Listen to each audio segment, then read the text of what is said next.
Hello दोस्तों, welcome back to another session of a class 10th electricity. मैं आपका दोस्त मनीष आपके साथ फिर हाजिर हूँ क्लास 10th की इलेक्ट्रिसिटी को डिस्कस करने के लिए। हम क्लास 10th की इलेक्ट्रिसिटी का मोस्ट ऑफ द क्वेश्चन क्या कर चुके थे, कवर कर चुके थे, और उसके अंदर हमने करंट के बहुत सारे फिनोमिनास और करंट के बारे में हमने जान लिया था। हमने हमारी प्रीवियस वीडियोस के अंदर या हमारी जो लेटेस्ट प्रीवियस वीडियो थी उसके अंदर हमने बात की थी करंट के हीटिंग इफेक्ट के बारे में, जिसने हमने जाना था कि वहाँ पे हीटिंग इफेक्ट किसके कारण प्रोड्यूस हो रही थी, करंट के रेजिस्टेंस के कारण प्रोड्यूस हो रही थी, या फिर मटेरियल के हम पर्टिकुलरली बोले तो मटेरियल के रेजिस्टेंस के कारण क्या हो रहा था, हीटिंग इफेक्ट प्रोड्यूस हो रहा था। और उसके अंदर कौन सा लॉ लग रहा था, कंजर्वेशन ऑफ एनर्जी का लॉ लग रहा था, यानी कि फर्स्ट लॉ ऑफ थर्मोडायनेमिक्स का क्या हो रहा था उधर फॉलो हो रहा था। देखो दोस्तों, फर्स्ट लॉ ऑफ थर्मोडायनेमिक्स या हीटिंग इफेक्ट जो है आपकी बुक के अकॉर्डिंग किस नाम से दिया हुआ है, जूल्स लॉ के नाम से। यानी कि आपसे कोई पूछ लिया जाए कि हीटिंग इफेक्ट करंट का कौन से लॉ पे वर्क करता है, तो उसका नाम होगा या तो कंजर्वेशन ऑफ एनर्जी, या फिर दूसरा नाम क्या होगा, जूल्स लॉ के बेसिस पे आपका क्या वर्क करता है, हीटिंग इफेक्ट। हमने हमारे प्रीवियस वीडियो के अंदर हीटिंग इफेक्ट का क्या देख लिया था, फॉर्मूला देख लिया था। क्या देखा था, एच बराबर यू बराबर क्या देखा था, आई स्क्वायर RT देख लिया था, जिसके अकॉर्डिंग हमने क्या बोला था, जो हीट होती है या फिर कोई भी इंस्ट्रूमेंट जब गर्म हो जाता है तो कितनी हीट प्रोड्यूस करता है या कितनी एनर्जी को कंटेन करता है, वो किसके बराबर होती है, वो डायरेक्टली प्रोपोर्शनल होती है किसके, करंट के स्क्वायर के, रेजिस्टेंस की प्रोपोर्शनल होती है, और T स्टैंड फॉर टाइम की क्या होती है, प्रोपोर्शनल होती है। ठीक है ना दोस्तों। और यदि मैं फर्दर हम यहाँ पे बात करूँ यहाँ पे पर्टिकुलर रेजिस्टेंस के बारे में, तो रेजिस्टेंस के बारे में हमने देखा था कि रेजिस्टेंस किस पे डिपेंड करता है, रजिस्टिविटी पे, लेंथ पे और एरिया के ऊपर। यानी कि हमको एक ऐसा इंस्ट्रूमेंट बनाने की बोल दिया जाए कि आप ऐसा इंस्ट्रूमेंट डिवाइस करो जिसका हीटिंग इफेक्ट क्या हो ज़्यादा हो। फॉर एन एग्जांपल आपको बोल दिया जाए कि आप एक ऐसी कॉइल बनाओ जो कि गर्म हो। फॉर एन एग्जांपल हमको पानी गर्म करने वाली रॉड बनानी है, तो आप उसके लिए कैसा मटेरियल यूज़ करोगे, यानी कि जिसका रेजिस्टेंस क्या होना चाहिए, हाई। अब रेजिस्टेंस हाई क्या हो जाए तो रजिस्टिविटी हाई हो, जो कि हर मटेरियल की क्या रहती है, तो कांस्टेंट रहती है। तो मटेरियल टू मटेरियल हमको डिपेंड करेगी चीज़, लेकिन आपको क्या रखना पड़ेगा, रेजिस्टेंस बढ़ाना तो लेंथ को क्या करना पड़ेगा, लेंथ क्या होनी चाहिए, ज़्यादा, और एरिया क्या होना चाहिए, कम। ठीक है दोस्तों। तो तभी आपने देखा होगा जो हीटिंग रॉड होती है वो क्या होती है, लंबी होती है, और क्या होती है, एक पतले से ट्यूबलेस शेप की होती है। ट्यूबलेस शेप की होता है क्योंकि वो आपको मिनिमम एरिया को प्रोवाइड करता है, इसलिए वहाँ पे हमारा रेजिस्टेंस भी क्या होता है, ज़्यादा होता है। जब रेजिस्टेंस ज़्यादा होगा तो हीट भी क्या होगी दोस्तों, ज़्यादा होगी। इन सभी चीज़ों के बारे में हम बात कर चुके थे हमारे प्रीवियस वीडियो के अंदर, और बहुत अच्छे से हमने उसके पीछे एक्सप्लेनेशन भी देख लिया था कि हीटिंग इफेक्ट एक्चुअल में प्रोड्यूस क्यों हो रहा था। इन सभी बातों के बारे में हमने देख लिया था। आज जो हमको पढ़ना है वो है एप्लीकेशन ऑफ हीटिंग इफेक्ट। देखो दोस्तों, हर चीज या हर कोई चीज इन्वेंट की होती है, जैसे कि हम जानते हैं ना कि आवश्यकता आविष्कार की जननी है, तो उसी चीजों को यूज करते हुए या उन्हीं वर्ड्स को यूज करते हुए लोग बागों ने या साइंटिस्ट ने किसको इफेक्ट को यूज किया, हीटिंग इफेक्ट को यूज किया, और हमारे लिए क्या बनाया, अलग अलग डिवाइसेस का क्या करा फॉर्मेशन किया या कंस्ट्रक्ट किए। जैसे कि बहुत बेसिकली आपने देखा होगा, बारिश का मौसम है, बारिश के मौसम में आपने देखा होगा, नॉर्मली ऑब्जर्व करा होगा, मच्छर ज़्यादा हो जाते हैं ना दोस्तों। तो आप क्या लगाते हो, मोर्टीन घर में लगाते हो, मोर्टीन, है ना। वो क्या है, एक्चुअली बेस्ट एग्जांपल है किसका, हीटिंग इफेक्ट का। उसके अंदर होती क्या है, मोर्टीन की एक मशीन आती है, उसके अंदर आप रिफिल लगाते हो, और रिफिल क्या होती है, गर्म होती है ना, तभी तो क्या निकलता है उसमें से, स्मोक निकलता है। तो वो क्या है, एक एग्जांपल है किसका, इलेक्ट्रिसिटी के थ्रू ही तो वो क्या हो रही थी, वो कॉइल गर्म हो रही थी, जिसके कारण क्या निकल रहा था, स्मोक निकल रहा था, या फिर क्या निकल रहा था, एक ऐसी फ्यूम निकल रही थी जिसके कारण क्या होता है, मॉस्किटोज क्या हो रहे थे, दूर भाग रहे थे। इसी प्रकार आपने देखा होगा टोस्टर, हमको ब्रेड गर्म करनी है ना, या टोस्ट बनाना उसको, तो हम क्या यूज़ करते हैं, टोस्टर यूज़ करते हैं। वो भी क्या है, एक एग्जांपल है किसका, हीटिंग इफेक्ट का। आपने देखा होगा इलेक्ट्रिक आयरन जो आती है हमारे घर में, कपड़ों को प्रेस करने के लिए अपने पास जो आयरन आती है, वो भी किसका एग्जांपल है, heating effect of electric current का ही क्या है, एक एप्लीकेशन है या एग्जांपल है। इसके अलावा मैं बात करूं तो नॉर्मली हमने कल बात करी थी पिछले प्रीवियस वीडियोस के अंदर, क्या बोला था कि यदि हीटिंग इफेक्ट है तो क्या होगा, सभी डिवाइस क्या होता है, गर्म हो जाते हैं। इसके अंदर हमने नॉमिनल एग्जांपल लिया था किसका, किसका, इलेक्ट्रिक बल्ब का लिया था कि हमने जब बोला था कि यदि हम बहुत टाइम तक इलेक्ट्रिक बल्ब को जला के रखते हैं, जब उसको एकदम से पकड़ते हैं तो गर्म हो जाती है। या फिर हमने ट्यूबलाइट का एग्जांपल लिया था कि बहुत देर से ट्यूबलाइट जल रही है और एकदम से हमने ट्यूबलाइट के रॉड को पकड़ लिया तो वो भी हमको गर्म लगती है।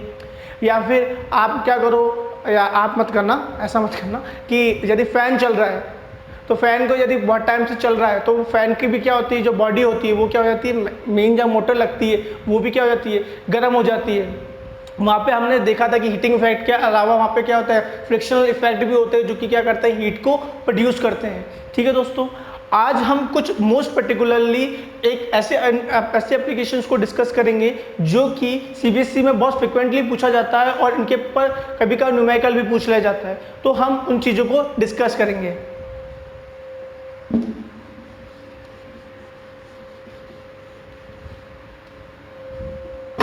तो दोस्तों सबसे पहले मैं अपने पहली एप्लीकेशन के बारे में बात करूं तो वो है इलेक्ट्रिक बल्ब।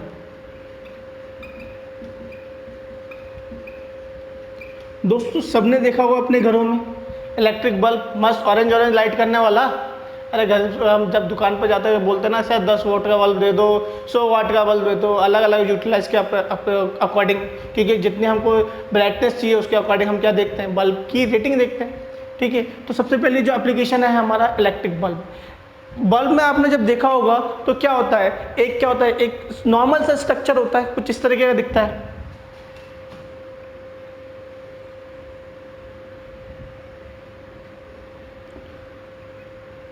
है ना, हमारे घर में एक ऐसा बल्ब होता है। ठीक है, उसके अंदर क्या होता है, एक इस तरीके का वायर होता है। ठीक है, तो दोस्तों ये क्या है, एक ग्लास का क्या होता है, इसके अंदर सील्ड कंटेनर होता है, ग्लास का सील्ड कंटेनर होता है, जिसके अंदर क्या लगा होता है, एक फिलामेंट लगा हुआ होता है। इसे क्या बोलते हैं दोस्तों, फिलामेंट।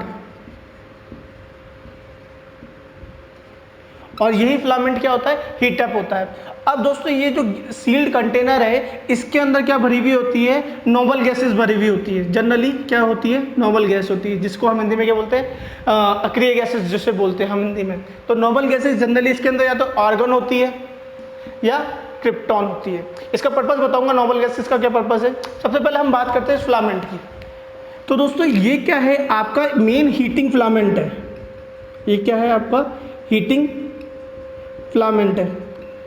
यदि आपको ल्यूमिनस चाहिए यानी कि लाइट चाहिए तो क्या करा जाता है कि करंट को इस फिलामेंट के थ्रू किया जाता है, सप्लाई किया जाता है, और क्या किया जाता है, करंट के थ्रू इस फिलामेंट को हीटअप किया जाता है। अब हीटअप करने के कारण क्या होता है, ये क्या करता है, लाइट को प्रोड्यूस करता है। जनरली कौन सी लाइट प्रोड्यूस करता है, ये व्हाइट लाइट प्रोड्यूस करता है। और बोला जाए तो कभी कभी जो हमारा नॉर्मली ऑर्डिनरी देखने को मिलता है वो कौन सी होती है, ऑरेंज लाइट देखने को मिलता है। तो क्या होता है, ये फिलामेंट क्या होता है, हीटअप होता है, और क्या होता है, जनरली व्हाइट लाइट और ऑरेंज लाइट को क्या करता है, प्रोड्यूस करता है। ठीक है दोस्तों, अब ये फिलामेंट होता है किस मटेरियल का है, तो सबसे इंपॉर्टेंट यही बात है कि ये जो इस बल्ब के अंदर जो फिलामेंट लगा हुआ है उसका मटेरियल क्या है, तो वो होता है आपका टंगस्टन। क्या होता है दोस्तों, टंगस्टन का फिलामेंट होता है। अब सर ये टंगस्टन का ही मटेरियल क्या, टंगस्टन का फिलामेंट क्यों लिया गया।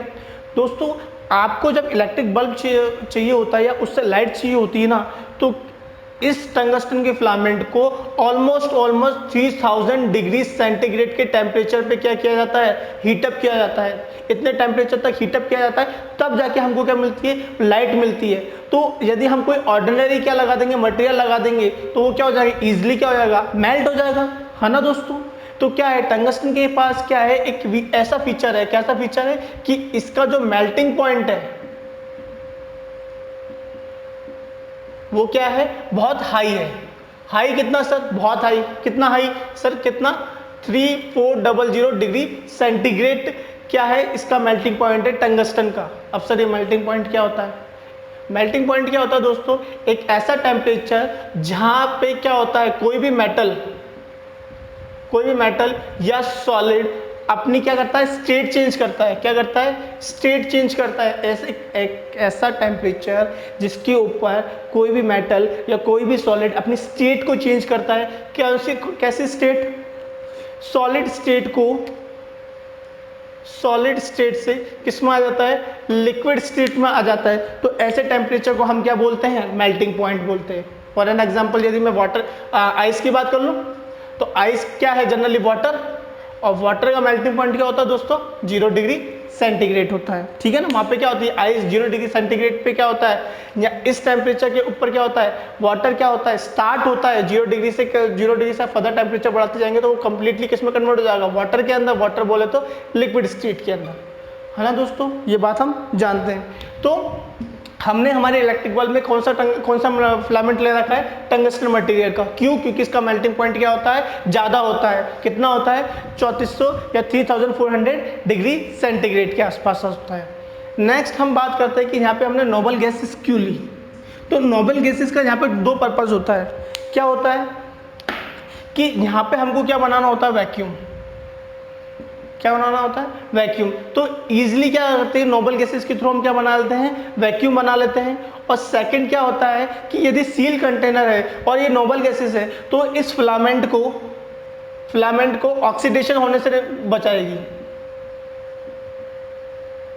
किससे होने से दोस्तों ऑक्सीडेशन, यानी कि इजीली किसी के और अदर गैस होती है तो वो क्या कर लेता है इजीली रिएक्ट कर लेता और उसके अंदर क्या आ जाती है कोरोजन जैसी प्रॉब्लम आ जाती थी। तो इन चीज़ों को अवॉइड करने के लिए हमने क्या डाल रखा है यहाँ पे नोबल गैस ज़्यादा का। सो दोस्तों समझ में आया इलेक्ट्रिक बल्ब क्या है जनरली एक क्या होता है सील्ड कंटेनर होता है, किसका होता है जनरली वो ग्लास का होता है। इसके अंदर एक क्या लगा होता है फिलामेंट लगा होता है जिसको हम हीटअप करते हैं। किसका होता है ये टंगस्टन का होता है। टंगस्टन को कितना टेम्परेचर तक हम हीटअप करते हैं 3000 डिग्री सेंटीग्रेड तक हीटअप करते हैं। क्यों करते हैं क्योंकि उसका मेल्टिंग पॉइंट टेम्परेचर कितना है 3400 डिग्री सेंटीग्रेड के आसपास होता है। सो ये किसके बारे में बात थी हमारे बल्ब के बारे में बात थी, ठीक है दोस्तों। ये हमारी पहली मेजर एप्लीकेशन है किसकी हीटिंग इफेक्ट की।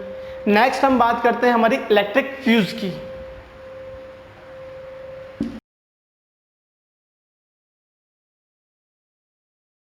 नेक्स्ट जो हमारी एप्लीकेशन है वो क्या है इलेक्ट्रिक फ्यूज।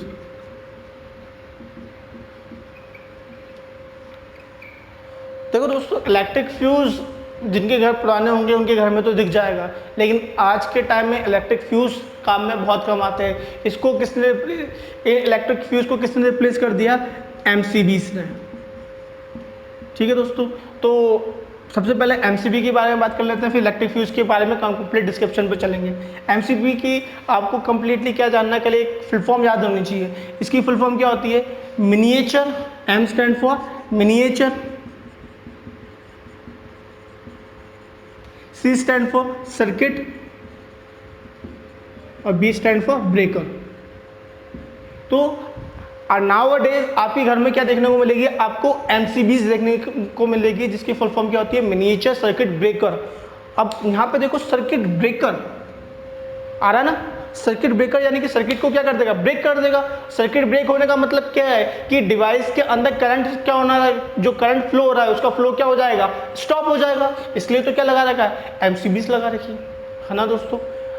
क्यों अभी एमसीबीज की रिक्वायरमेंट क्यों पड़ी या इलेक्ट्रिक फ्यूज की रिक्वायरमेंट क्यों पड़ी।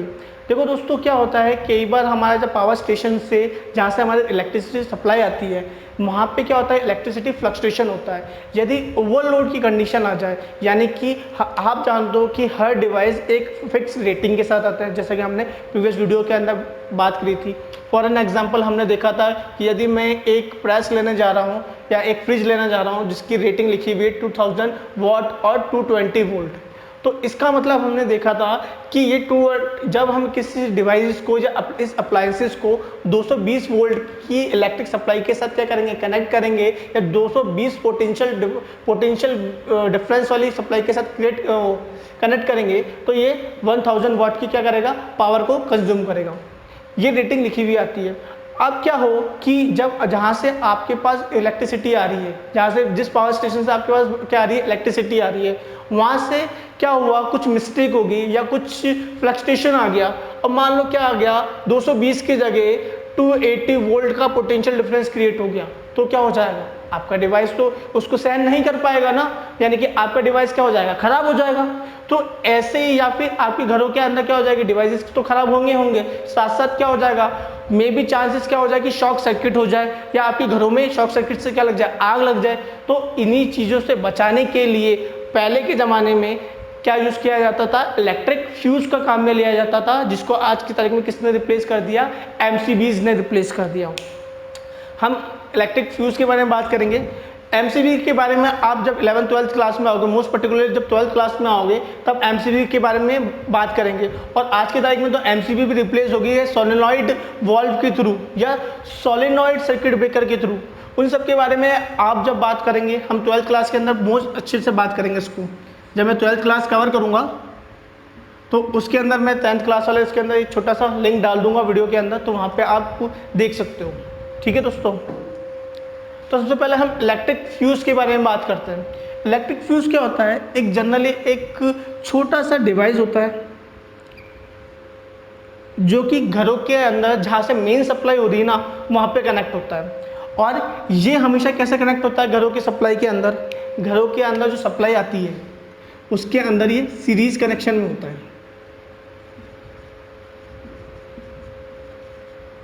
कैसे कनेक्टेड होता है, ये सीरीज कनेक्टेड होता है। ठीक है, इसके अंदर एक मेल बॉक्स होता है, एक फीमेल बॉक्स होता है। ठीक है, फीमेल बॉक्स के अंदर क्या होता है कि आपकी जो मेन पावर लाइन आ रही है ना उसका इनपुट जाएगा, ये इनपुट पॉइंट होगा, और ये इसका क्या होगा, आउटपुट पॉइंट होगा।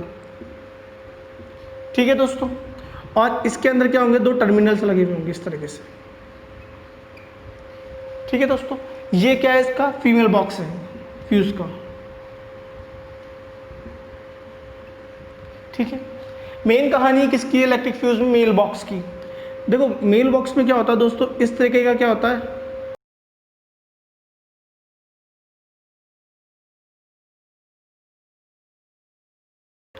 देखो दोस्तों ये ऐसा क्या होता है, इसका एक मेल बॉक्स होता है। ये क्या है आपका मेल बॉक्स।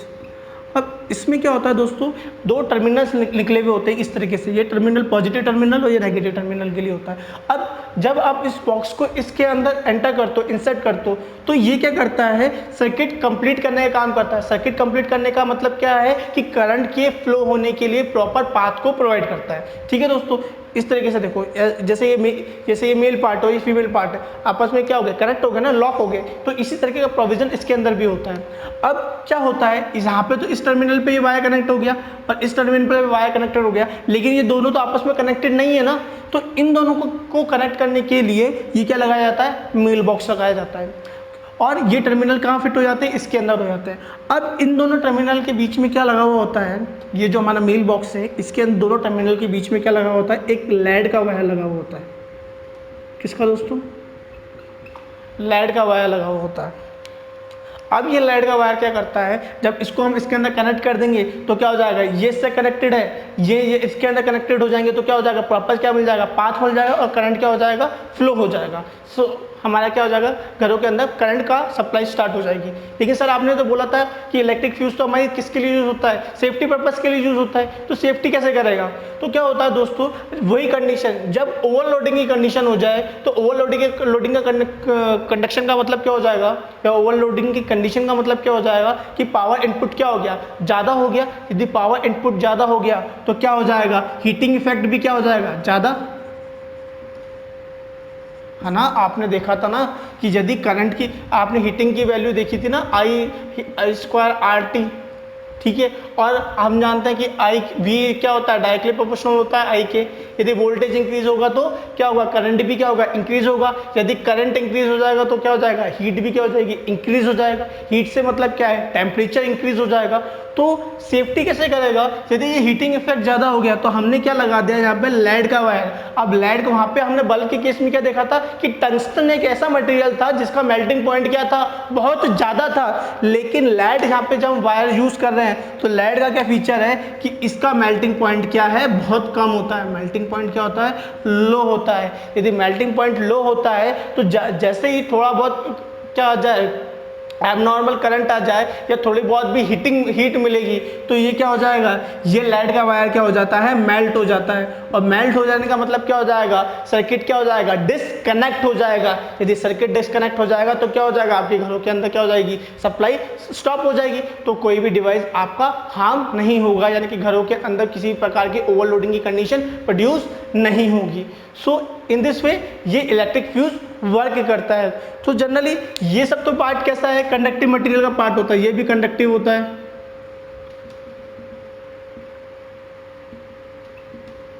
ये भी कंडक्टिव होता है।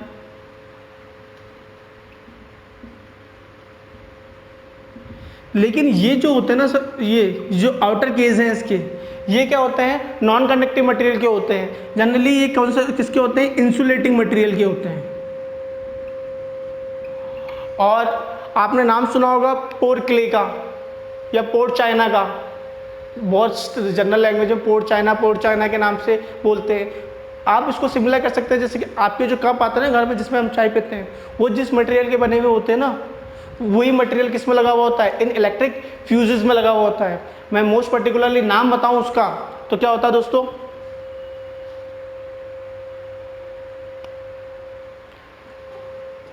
इन सब का जो मटेरियल होता है उनका नाम क्या होता है, पोरक्लेन। क्या बोलते हैं दोस्तों, पोरक्लेन बोलते हैं। ठीक है दोस्तों, तो ये किसकी कहानी थी, इलेक्ट्रिक फ्यूज की कहानी थी। ठीक है, इन सब के बारे में पूछा जाता है। मोस्ट पर्टिकुलरली तो इस वायर के बारे में पूछा जाता है कि ये वायर कौन सा मटेरियल का होता है।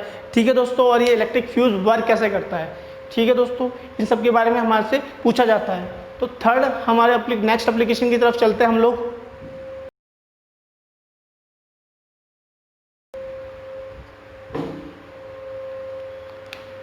हमारी जो नेक्स्ट एप्लीकेशन है दोस्तों वो है इलेक्ट्रिक प्रेस या इलेक्ट्रिक आयरन।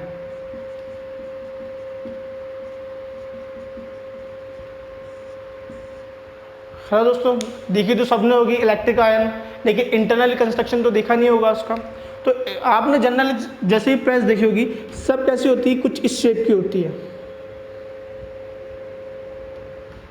ना दोस्तों, ऐसा पॉइंटेड शेप होता है, थोड़ा ढंग से बनाता है उसको।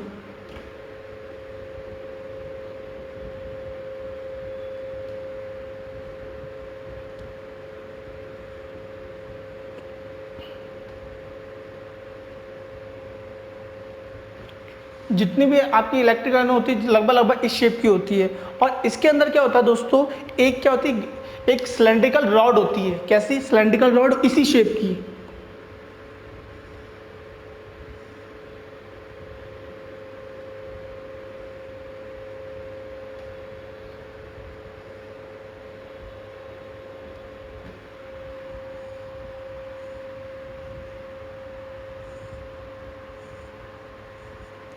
कुछ ये ब्लू वाली जो बनाई मैंने बताइए वो क्या है, इस क्या होती है, सिलेंड्रिकल रॉड होती है।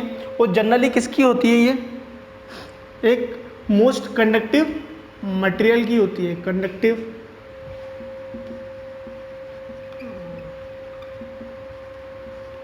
जनरली किसकी होती है, कॉपर की होती है। ठीक है, जनरली बहुत अच्छी प्रेस होगी तो किसकी होती है, कॉपर की होती है, वरना आयरन की भी आती है, Fe की। ठीक है दोस्तों, सिल्वर यूज़ नहीं कर लेते। सिल्वर यूज़ क्यों नहीं लेते, क्योंकि वो क्या होगा, बहुत ज़्यादा एक्सपेंसिव होगा। ठीक है, इस तरह की क्या होगी, कंडक्टिव मटेरियल की क्या होगी, रॉड होगी। और क्या होगा, इसी के ऊपर क्या लगी हुई, कॉइल लपेटी हुई होगी, यानी कि वायर कनेक्टेड होंगे। और ये क्या करना होगा, इसके ऊपर क्या हो रही, हीटअप हो रही होगी ये। ठीक है, अब हीटअप हो गई और इसका क्या होती है, आपने नीचे देखा होगा इसी शेप की क्या होती है, एक बेस प्लेट होती है। ठीक है, इस शेप की क्या होती है, एक बेस प्लेट होती है। अब यहाँ देखो, हम क्या चाहते हैं, हम क्या चाहते हैं कि ये हीट क्या हो, ये जो हीट है वो कहाँ जानी चाहिए, नीचे वाली कॉइल तक जानी चाहिए। तो ऑफकोर्स की बात है, जब हम दोनों को कॉन्टैक्ट में रख देंगे, क्या रख देंगे, जब दोनों को आपस में कांटेक्ट में रख देंगे तो क्या हो जाएगी, हीट क्या हो जाएगी, इन दोनों के पास ट्रांसमिट हो जाएगी। लेकिन maybe there chances of electric current भी क्या हो जाए, पास हो जाए, क्योंकि इलेक्ट्रिक करंट भी किस में पास होता है, किस में पास होता है, कंडक्टर्स में पास होता है। तो ये भी जनरली किसकी होती है, मेटल की होती है। तो इन दोनों को सेपरेट करने के लिए बीच में हम क्या लगाते हैं कि ऐसा मटेरियल लगाते हैं जो कि क्या हो, हीट का तो क्या हो, गुड कंडक्टर हो, लेकिन क्या हो, इलेक्ट्रिसिटी का क्या हो, पुअर कंडक्टर हो। क्या बोल रहा हूँ दोस्तों कि ये भी क्या है, कंडक्टिव मटेरियल की है। और ये इसकी जो बेस प्लेट है, ये जो बेस प्लेट है वो भी क्या हो, कंडक्टिव मटेरियल की है। अब यदि ये दोनों ही कंडक्टिव मटेरियल की है तो यदि मैं आपस में रख दूंगा तो क्या होगा, हीट तो ट्रांसमिट होगी, लेकिन मे बी तेरा चांसेस क्या हो, इलेक्ट्रिक करंट भी क्या हो, ट्रांसमिट हो जाए। तो क्या लग सकता है, शॉक लग सकता है ना। तो इस चीज़ को अवॉइड करने के लिए इन दोनों प्लेटों के बीच में एक सिलेंड्रिकल रॉड के बीच में और इस बेस प्लेट के बीच में हम क्या लगाते हैं, एक ऐसा मटेरियल को प्लेस करते हैं जिससे क्या हो, एक ऐसा मटेरियल हो जो कि क्या हो, हीट का तो क्या हो, गुड कंडक्टर हो, हीट का गुड कंडक्टर हो, लेकिन क्या हो, इलेक्ट्रिक करंट का क्या हो, पुअर कंडक्टर हो।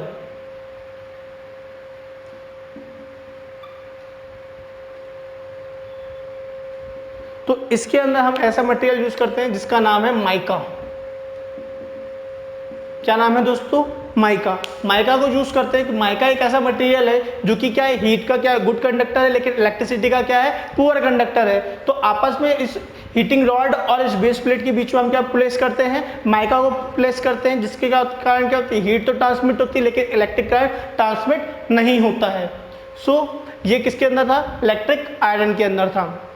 तो ये कुछ बेसिक कहानी थी हमारी इन 3 मेजर एप्लीकेशन की। किस किस के बारे में बात करी हमने, इलेक्ट्रिक बल्ब के बारे में बात करी हमने, यहाँ पे नेक्स्ट फ्यूज के बारे में बात करी, और थर्ड हम किसकी बात कर रहे हैं, इलेक्ट्रिक आयरन के बारे में बात करी। सिमिलर काइंड ऑफ एप्लीकेशन होती है सबके अंदर, कि टोस्टर के अंदर भी यही कहानी होती है।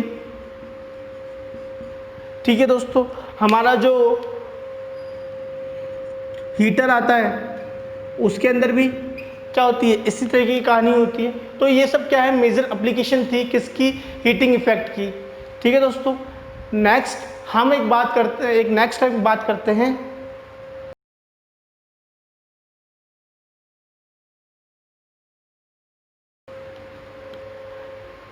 नेक्स्ट हम बात करते हैं किसकी, किलोवाट आवर पावर की। किसकी दोस्तों, किलोवाट आवर पावर की। यानी कि हम ये देखना चाहते हैं कि हमारे घरों के अंदर जो इलेक्ट्रिसिटी का बिल आता है वो कैसे कैलकुलेट किया जाता है। ठीक है दोस्तों, तो उसके बारे में बात करते हैं। तो नेक्स्ट जो हमारा टॉपिक है किलोवाट आवर पावर की। ठीक है दोस्तों, जैसा कि हमने अभी तक बात कर चुके हैं कि आपके घर में रेटिंग लिखी हुई है, या फिर कोई भी आप अप्लायंसेस खरीद के लेके आते हैं तो उसके ऊपर कुछ पर्टिकुलर रेटिंग लिखी हुई होती है। उस पर्टिकुलर रेटिंग के अकॉर्डिंग ही वो क्या करता है, पावर को कंज्यूम करता है। ये सारे बारे हम बात कर चुके हैं। तो सबसे पहले हम बात कर रहे थे किसकी, एक पावर की। पावर बराबर क्या होता है दोस्तों, वर्क डन अपॉन टाइम। ठीक है ना दोस्तों,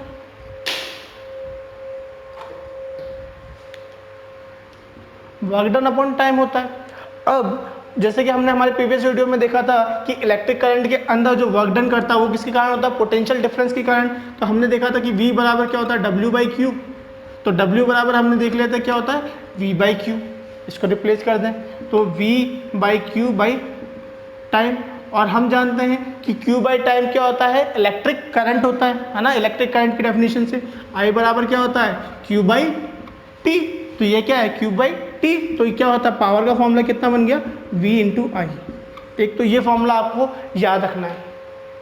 अब यदि लिखा जाए कि कोई डिवाइस है कि वो 1 वॉट पावर कंज्यूम करता है, कितनी दोस्तों, 1 वॉट।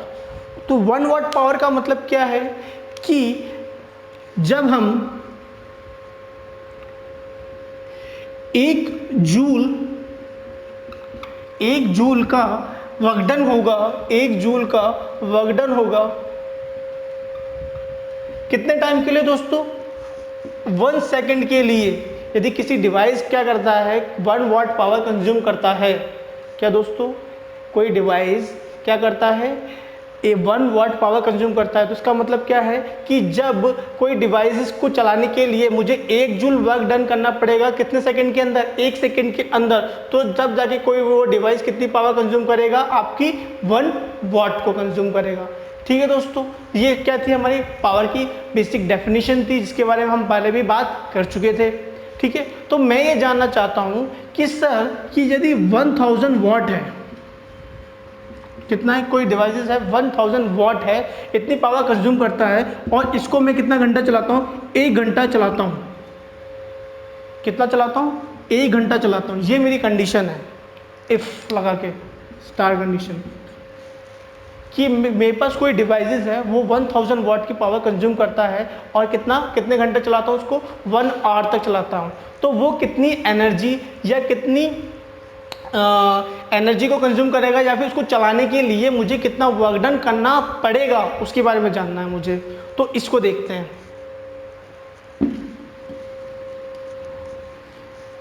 तो सबसे पहले हम बात करते हैं यहाँ पे हमको क्या जानना है कि कितना हमको वर्क डन करना पड़ेगा या फिर कितनी एनर्जी कंज्यूम होगी।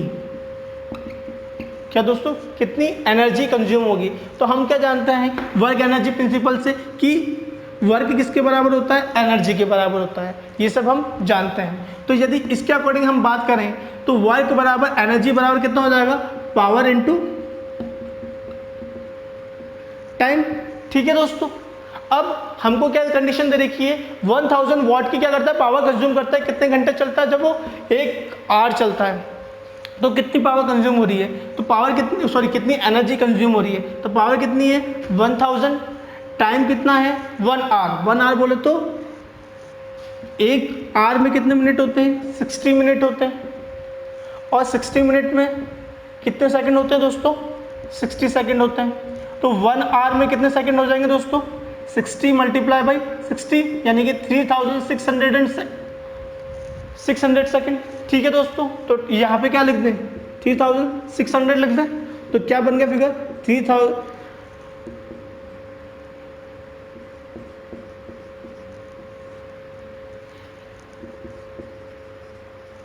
क्या फिगर बन गया दोस्तों, यहाँ पे 36 लाख का फिगर बन गया। 36 लाख जूल क्या करेगा, ये एनर्जी को कंज्यूम करेगा। यदि कोई डिवाइसेस क्या हो 1000 वाट की क्या करता हो, इसके पर रेटिंग हो, पावर कंज्यूम करता हो, कितने घंटे चलता हो, 1 घंटे चलता हो, तो इतनी पावर को कंज्यूम करता है। तो इसको मैं मोस्ट सिंप्लीफाइड में लिखूँ तो एनर्जी यहाँ पे कितनी हो जाएगी, 3.6 इंटू 10⁻⁶ ऑफ जूल की। और दोस्तों इसी को क्या बोला जाता है, 1 किलोवाट आवर पावर। क्या हमारा टॉपिक क्या था, किलोवाट आवर। तो किलोवाट का मतलब क्या हो गया 1000 वाट, और आर का मतलब क्या हो गया 1 घंटा। तो 1 kWh के कितना होता है, 3.6 इंटू 10⁻⁶ ऑफ जूल के बराबर होता है। ठीक है दोस्तों, और इसी इतनी ही पावर को या इतनी ही वर्क डन को या इतनी ही एनर्जी को आप क्या बोलते हो, 1 यूनिट पावर बोलते हो। 1 यूनिट यानी कि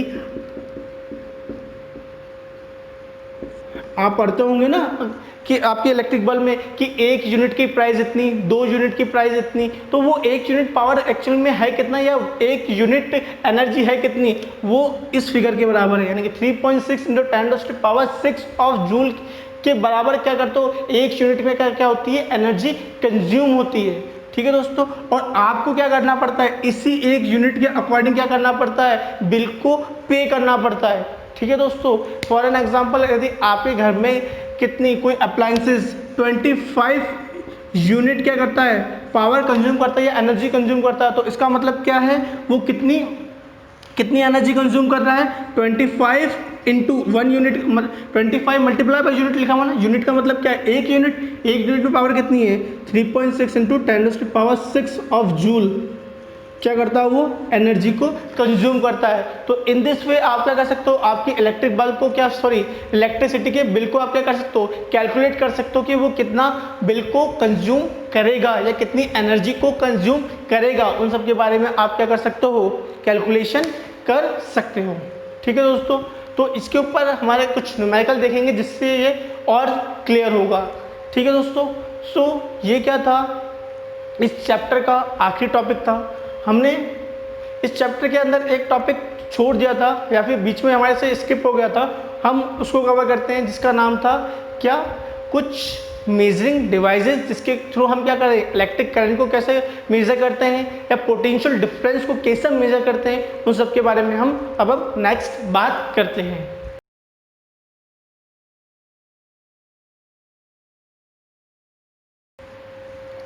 ठीक है दोस्तों, तो हम नेक्स्ट जो बात करने वाले हैं किसकी, मेजरिंग डिवाइसेस के बारे में बात करने वाले हैं। सबसे पहले हम बात करते हैं कि करंट मेजरिंग डिवाइस की।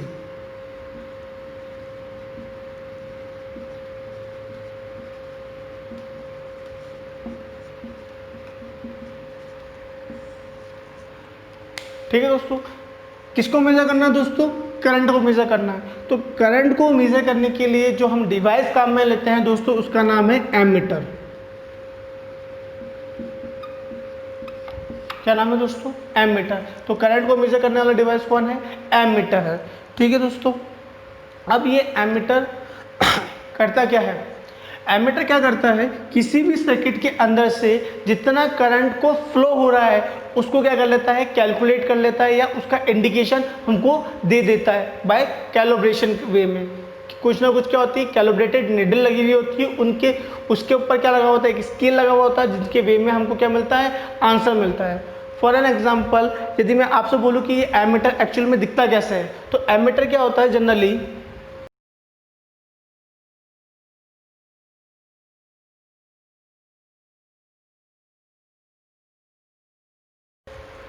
आप कभी आपकी फिजिक्स लैब में जाओगे तो वहाँ पे आपको देखने को मिलेगा कि एमीटर कुछ इस तरीके का क्या होता है, एक बॉक्स टाइप का क्या होता है, एक डिवाइसेस होता है, जिसके ऊपर क्या लगी हुई होती है? एक डिस्प्ले लगा हुआ होता है, डिस्प्ले के ऊपर क्या लगी हुई होती है? एक निडल लगी हुई होती है, और निडल के ऊपर क्या लगा होता है? स्केल लगा हुआ होता है। ठीक है, इसके क्या होते हैं? दो टर्मिनल गिवन होते हैं। ये जनरली ब्लू कलर का ना होकर कौन से कलर का होता है? रेड कलर का टर्मिनल होता है। वो जनरली किसको शो करता है? आपके पॉजिटिव टर्मिनल को शो करता है। और ये क्या होता है? आपके ब्लैक कलर का ही होता है टर्मिनल, और ये किसको शो करता है? आपके नेगेटिव टर्मिनल को शो करता है। ठीक है, तो आपके क्या होगा? सर्किट का पॉजिटिव पॉइंट कहाँ चला जाएगा? इस रेड वाले में, और नेगेटिव पॉइंट कहाँ चला जाएगा? नेगेटिव वाला जो पार्ट होगा किस में चला जाएगा? ब्लैक वाले में चला जाएगा। ठीक है दोस्तों, और आपके सर्किट के अंदर जितना करंट फ्लो हो रहा होगा उसके अकॉर्डिंग क्या होगी? ये निडल क्या करेगी? फ्लक्चुएट करेगी, और फ्लक्चुएट के अकॉर्डिंग क्या हो जाएगा? आपको क्या होगा? सर्किट के अंदर एट अ टाइम जितना करंट प्रोड्यूस होगा वो स्केल के थ्रू हम क्या कर सकते हैं? कैलकुलेट कर सकते हैं। ठीक है दोस्तों, तो करंट को मेजर करने के लिए कौन सा डिवाइस काम में लेते हैं आप?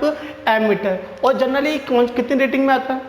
ऐसा नहीं है कि हम डायरेक्टली क्या कर सकते हैं, बहुत ज़्यादा ह्यूज अमाउंट का करंट मेजर कर सकते हैं इन नॉर्मली एमीटर डिवाइसेस के थ्रू।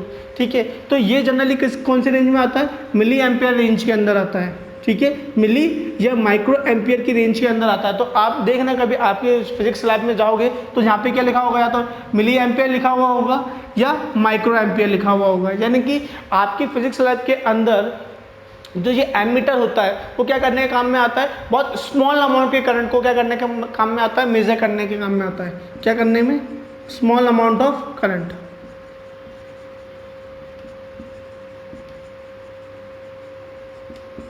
ठीक है दोस्तों, तो ये किसकी बात थी हमारी?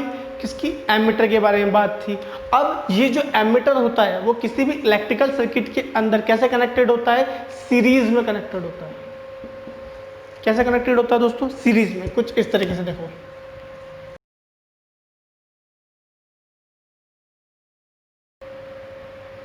ठीक है दोस्तों, एक इसका रिप्रेजेंटेशन रह गया था कि एमीटर को कैसे रिप्रेजेंट करते हैं हम। क्या होगा? दो ब्रैकेट होंगे, उसके बीच में क्या लिखा होगा? ए। इसका जो लेफ्ट हैंड साइड होगा किसको रिप्रेजेंट करेगा? पॉजिटिव को, और राइट हैंड साइड किसको रिप्रेजेंट करेगा? नेगेटिव को। तो किसी भी इलेक्ट्रिकल सर्किट के अंदर कुछ इस तरीके से रिप्रेजेंटेशन होता है। तो करंट हम जानते हैं कैसे फ्लो होगा? Positive to negative. तो ये करंट कैसे फ्लो होता है? इसके अंदर भी ऐसे ही फ्लो होगा। तो ये क्या होगा? एमीटर किस में लगा हुआ है? सीरीज में लगा हुआ है, जिसके वे में क्या होगा? सीरीज का मतलब क्या होता है कि इसके अंदर जितना करंट गया उतना ही करंट किसके अंदर जाएगा? एमीटर में जाएगा। तो वो क्या कर लेगा? एमीटर क्या कर लेगा? ईजिली सेंस कर लेगा। ईजिली क्या कर लेगा? सेंस कर लेगा कि कितना सर्किट के अंदर करंट अवेलेबल है। ठीक है, तो दोस्तों ये बात ध्यान रखना कि एमीटर किसी भी इलेक्ट्रिकल सर्किट के अंदर सीरीज में कनेक्टेड होता है। मैं लिख देता हूं यहां पे कि ammeter always connected in series connection. Sir आप सीरीज कह रहे हो तो सर आपके माइंड में एक डाउट हो रहा है कि सर यदि हम पैरेलल कनेक्शन में कर देंगे तो क्या होगा? तो वो भी देखते हैं कि इस एमीटर को यदि हम पैरेलल कनेक्शन में कर दें तो क्या होगा। तो इसी सर्किट में थोड़ा सा चेंज करते हैं कि पैरेलल कनेक्शन करना है। तो ये आपका क्या था, मान लो फॉर एन एग्जांपल ये इलेक्ट्रिकल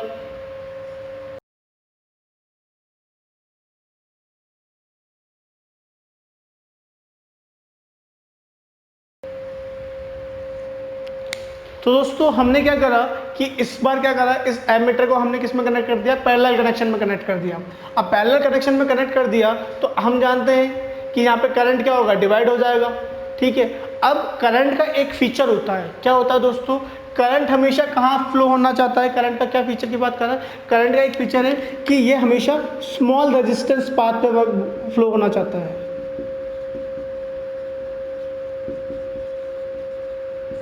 कहाँ फ्लो होना चाहता है दोस्तों, करंट हमेशा स्मॉल रेजिस्टेंस पाथ पे फ्लो होना चाहता है। और एमीटर क्या करता है दोस्तों, क्या करना चाहता है, ये करंट को मेजर करना चाहता है। यदि इसको करंट को मेजर करना है तो इसका रेजिस्टेंस कैसा होना चाहिए, सोचो दोस्तों, इसका रेजिस्टेंस क्या होगा, लो होना चाहिए ना। यदि रेजिस्टेंस लो होगा तभी तो क्या हो पाएगा, इसके अंदर से करंट इजीली फ्लो हो पाएगा, और करंट इजीली फ्लो हो पाएगा तभी तो क्या हो जाएगा, आपका क्या हो जाएगा, सर्किट के अंदर करंट मेजर होगा। तो क्या है, एमीटर का एक और फीचर देख रहे हैं कि एमीटर का रेजिस्टेंस क्या होता है, मिनिमम।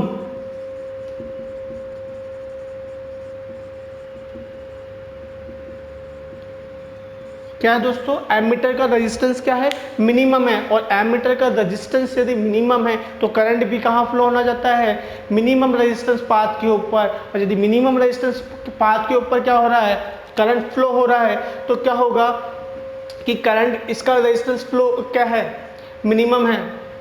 तो यहाँ पे क्या हो जाएगा, यहाँ पे शॉर्ट सर्किटिंग की क्या आ जाती है, कहानी आ जाती है। क्यों, क्योंकि क्या होगा, थोड़ा यहाँ पे करंट आते ही क्या होंगे, इसके दोनों टर्मिनल क्या हो जाएंगे, आपस में क्या हो जाएंगे, कनेक्ट हो जाएंगे। क्योंकि क्या है, मिनिमम रेजिस्टेंस है ना। मिनिमम रेजिस्टेंस का मतलब क्या है कि करंट क्या करना चाहता है, करंट क्या करना चाहता है, ईजिली क्या होना चाहता है, फ्लो होना चाहता है यहाँ पे। लेकिन पैरेलल कनेक्शन तो अलाउ ये करता ही नहीं है, हम जानते हैं। तो क्या होगा, यहाँ पे क्या हो जाएगा, शॉर्टिंग की प्रॉब्लम हो जाएगी।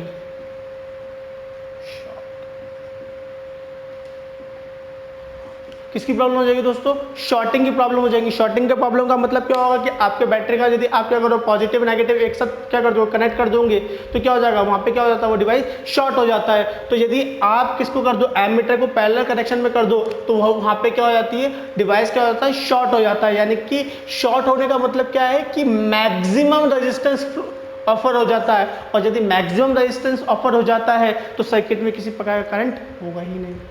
ठीक है दोस्तों, तो एमीटर हमेशा किस में कनेक्ट किया जाता है, सीरीज में कनेक्ट किया जाता है। बात समझ में आ रही है कि क्या हो जाएगा, यदि पैरेलल में कनेक्ट कर दूंगा तो किसकी प्रॉब्लम हो जाएगी, शॉर्टिंग की प्रॉब्लम हो जाएगी। और शॉर्टिंग का मतलब क्या हो जाएगा, आपके सर्किट के अंदर क्या हो जाएगा, करंट क्या हो जाएगा, फिनिश हो जाएगा। ठीक है दोस्तों, या फिर आपका करंट तो क्या हो जाएगा, फिनिश हो जाएगा, साथ के साथ ये क्या हो जाएगा, डिवाइस भी क्या हो जाएगा, खराब हो जाएगा, आउट ऑफ ऑर्डर हो जाएगा। ये डिवाइस क्या हो जाएगा, आपका आउट ऑफ ऑर्डर हो जाएगा। ठीक है दोस्तों, ये किसकी कहानी थी, ओवरऑल इसकी एमीटर की कहानी थी। ठीक है दोस्तों, तो नेक्स्ट हम बात कर रहे हैं कि सर आपने अब करंट तो मेजर कर लिया, अब हमको नेक्स्ट क्या मेजर करना है, पोटेंशियल डिफरेंस या वोल्टेज को मेजर करना है।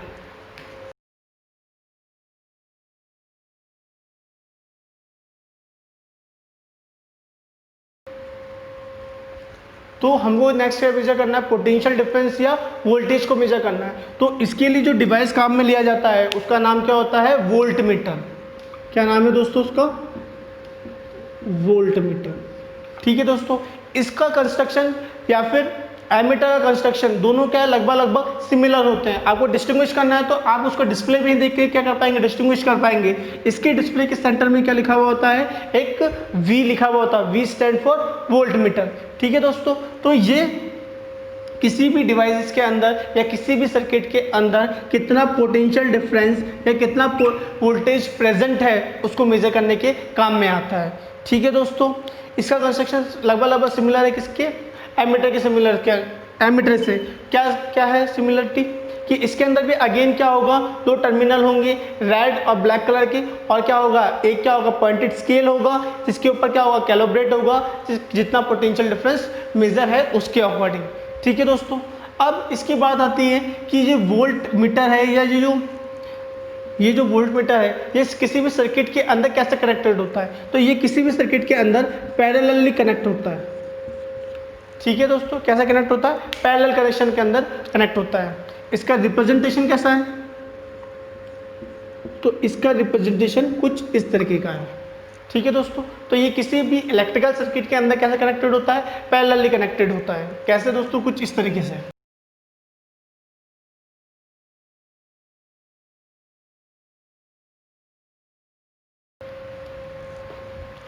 ठीक है दोस्तों, तो कुछ इस तरीके से क्या होता है, वोल्टमीटर क्या होता है, किसी भी सर्किट के अंदर क्या होता है, कनेक्ट होता है। कैसे कनेक्टेड होता है दोस्तों, पैरेलली कनेक्टेड होता है। ठीक है, अब वही क्वेश्चन कि सर इसको सीरीज में कनेक्ट कर दे तो क्या हो जाएगा। देखो दोस्तों, जो वोल्टमीटर होता है किसी भी सर्किट के अंदर क्या देता है, मैक्सिमम रेजिस्टेंस ऑफर करता है। क्या करता है, मैक्सिमम रेजिस्टेंस ऑफर करता है। यदि ये मैक्सिमम रेजिस्टेंस ऑफर करता है तो यदि मैंने इसको किसी भी सर्किट के अंदर लगा दिया, मान लो पहले वोल्टमीटर लगा दिया, फिर क्या लगा दिया, ये रेजिस्टेंस लगा दिया, और इस तरीके से इसके अंदर क्या लगा दिया, मैंने इसको एक सीरीज कनेक्शन में कनेक्ट कर दिया। अब क्या करता है, ये मैक्सिमम रेजिस्टेंस को ऑफर करता है। यदि मैक्सिमम रेजिस्टेंस को ऑफर कर रहा है तो मैक्सिमम रेजिस्टेंस का मतलब क्या है कि इसके अंदर से कोई करंट फ्लो नहीं होगा। तो यदि इस सर्किट के अंदर यहाँ पे क्या होगा, करंट क्या हो जाता है, स्टॉप हो जाता है। तो क्या हो जाएगा, यदि मैं इसको किस में कनेक्ट कर दूँ, सीरीज में कनेक्ट कर दूँ, सीरीज में कनेक्ट कर दूंगा तो सर्किट के अंदर जो करंट हो जाएगा वो क्या हो जाएगा, वैनिश हो जाएगा। Current, circuit current will be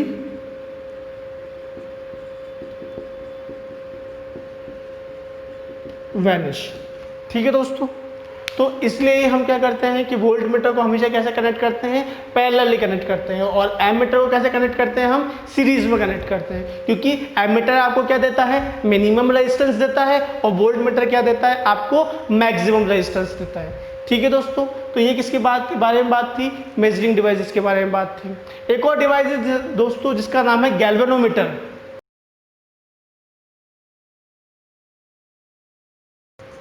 क्या नाम है दोस्तों, गैल्वेनोमीटर। गैल्वेनोमीटर का क्या काम है दोस्तों कि किसी भी इलेक्ट्रिकल सर्किट के अंदर करंट प्रेजेंट है या नहीं उसको फाइंड करने के लिए हम क्या काम में देते हैं, गैल्वेनोमीटर का।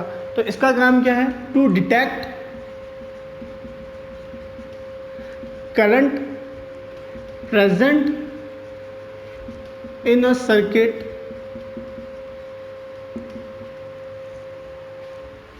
ठीक है, कि किसी भी सर्किट के अंदर करंट प्रेजेंट है या नहीं उसको डिटेक्ट करने के लिए किसका यूज किया जाता है, गैल्वेनोमीटर का काम में लिया जाता है। ठीक है दोस्तों, तो ये करंट को मेजर करने के काम में नहीं आता, ना ही वोल्टेज मेजर करने के काम में आता है। ये केवल किसके काम में आता है कि किसी भी सर्किट के अंदर क्या हो, करंट प्रेजेंट है या नहीं इसके कार्य में काम में आता है। ये भी कैसे कनेक्टेड होता है, सीरीज में कनेक्टेड होता है। ठीक है दोस्तों, और इसका कंस्ट्रक्शन भी एमीटर और वोल्टमीटर के सिमिलर ही होता है, केवल क्या लगा होता है, सेंटर के अंदर क्या लग जाता है, जी लग जाता है उसके भी। ठीक है दोस्तों, तो ये किसके बारे में बात थी, मेजरिंग डिवाइसेस के बारे में बात कर ली हमने। So this is the end of the video, और इसी के साथ हमारा ये चैप्टर भी क्या होता है, खत्म होता है। ठीक है दोस्तों, सो अब हम हमारे इस नेक्स्ट वीडियो के अंदर इलेक्ट्रिसिटी के क्या करेंगे, जो हमने हमारा न्यूमेरिकल पोर्शन छोड़ दिया है उसको डिस्कस करेंगे, और न्यूमेरिकल को करेंगे, कुछ अच्छे लेवल के न्यूमेरिकल को सॉल्व करेंगे, कुछ ओलंपियाड, कुछ NTSC उस लेवल के भी क्या करेंगे, हम न्यूमेरिकल को सॉल्व करेंगे। इसके साथ साथ अब NCERT तो क्या करेंगे, सॉल्व करेंगे ही करेंगे। ठीक है, so thank you for your watching.